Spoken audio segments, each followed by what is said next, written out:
के बारे में 16(3) को पढ़ते हैं। 16(3) है, आपको बता दिया 16(1) और 2 में इक्वलिटी के सामान्य इक्वलिटी ऑफ अपॉर्चुनिटी के सामान्य सिद्धांत दिए गए हैं। 16(3) से लेकर 6 तक इसके एक्सेप्शंस हैं। अगर 16(3) की बात करें तो 16(3) ये कहता है कि संसद को इस अनुच्छेद की कोई बात ऐसी विधि बनाने से निवारित यानी रोकेगी नहीं जो किसी नियोजन हेतु निवास की अर्हता लागू करती है। अगर मूल शब्द इसका देखें तो यहाँ संसद 16(3) के तहत विशेष राज्यों के लिए, विशेष सेवाओं के लिए निवास की अर्हता, निवास की बाध्यता, निवास की योग्यता लागू कर सकती है। कहने का मतलब ये 16(2) का अपवाद है, यानी जहां कहा गया था कि निवास के आधार पर किसी भी नागरिक को लोक नियोजन में अपात्र घोषित नहीं किया जाएगा।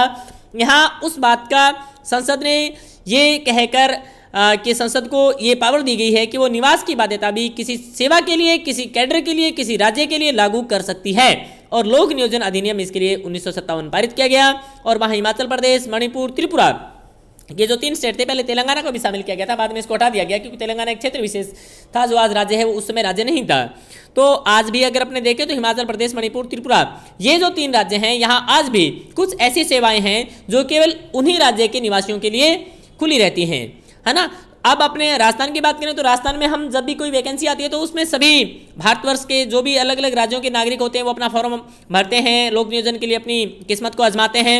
लेकिन अगर अपने हिमाचल प्रदेश, मणिपुर, त्रिपुरा की बात करें तो सारे भारत के जो नागरिक हैं उनके लिए कुछ विशेष सेवाएं हैं जिनके द्वार खुले नहीं रहते। वो सेवाएं उन्हीं लोगों के लिए, उन्हीं मूल निवासियों के लिए लागू होती हैं। 16(4) very important, very important, very important. यहाँ से प्रश्न आने की संभावनाएं बहुत ज़्यादा हैं। इस पर हमने विस्तार से चर्चा करेंगे और मैं इसके बारे में एक अलग से मैटर भी डालूंगा। इस 16(4) इस अनुच्छेद की कोई बात राज्य के पिछड़े वर्ग के नागरिकों का जिनका राज्य के अधीन सेवाओं में पर्याप्त प्रतिनिधित्व नहीं है के लिए विशेष उपबंध, मैं बता दूं संविधान में आरक्षण शब्द नहीं है, केवल आपको समझाने के लिए आरक्षण शब्द हम काम में लेते हैं। संविधान विशेषज्ञ के लिए आरक्षण शब्द शोभा नहीं देता।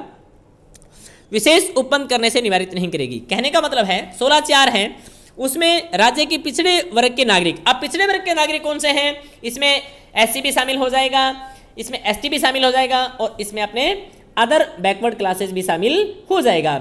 यानी इस अनुच्छेद की जो बात है वो केवल नागरिकों के लिए ही है और हम ऐसा कोई अपॉइंटमेंट के लिए कोई विशेष प्रकार से विशेष प्रतिनिधित्व के लिए हम कोई ऐसा प्रयास करते हैं जिससे जो बैकवर्ड क्लासेज हैं, जो SC, ST या अदर बेस पे कोई जातियां हैं, तो उनके लिए अगर हम कोई विशेष प्रयास करते हैं तो हम सुप्रीम कोर्ट में जाकर के इसको चैलेंज नहीं कर सकते कि ये समता के अधिकार का अपवाद है। कहने का मतलब है 16(4) वो आर्टिकल है जिसके तहत SC को, ST को, महिलाओं को, है ना, OBC को, इनको आरक्षण दिया जाता है। EWS को नहीं दिया जाता। EWS के लिए 16(6) है। इस अनुच्छेद की कोई बात राज्य के पिछड़े वर्ग के नागरिकों का जिनका राज्य के अधीन सेवाओं में पर्याप्त प्रतिनिधित्व नहीं है, ये इसका मैन है। यानी किन को दी जाएगा, जिनका राज्य के अंदर पर्याप्त प्रतिनिधित्व। जैसे मान लीजिए कोई जनसंख्या, जैसे महिलाओं की जनसंख्या 50% है और महिलाओं का प्रतिनिधित्व सेवा में 10% है, तो महिलाओं के लिए विशेष उपबंध कर सकते हैं। या मान लीजिए महिलाओं के अंदर भी बात करें तो ऐसी परित्यक्ता है, विधवा है, ऐसी महिलाएं जो समाज का एक हिस्सा है, उनका अलग एक समूह है।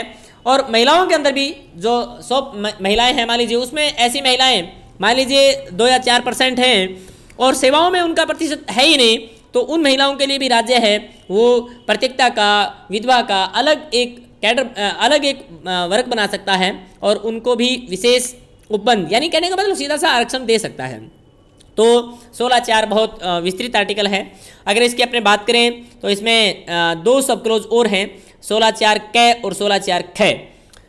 जब ये बात उठी कि इस बात की मतलब राज्य के पिछड़े वर्ग के जो नागरिक हैं उनका जिनका राज्य की सेवाओं में प्रतिनिधित्व नहीं है के लिए विशेष उपबंध होगा, तो 16(4) क में क्या हुआ, ये बातें जब उठी तो इसके ऊपर खूब सारे विवाद हुए। इंदिरा साहनीवाद है, मंडलवाद है, दोनों एक ही केस के नाम हैं। यहाँ जो मंडल आयोग गठित हुआ वो भी हम देखेंगे, पिछड़े वर्गों को किस प्रकार से सुप्रीम कोर्ट में गए, PV नरसिंहा राव, VP सिंह की सरकार में किस प्रकार से परिवर्तन हुए, इस पर विस्तार से चर्चा करेंगे।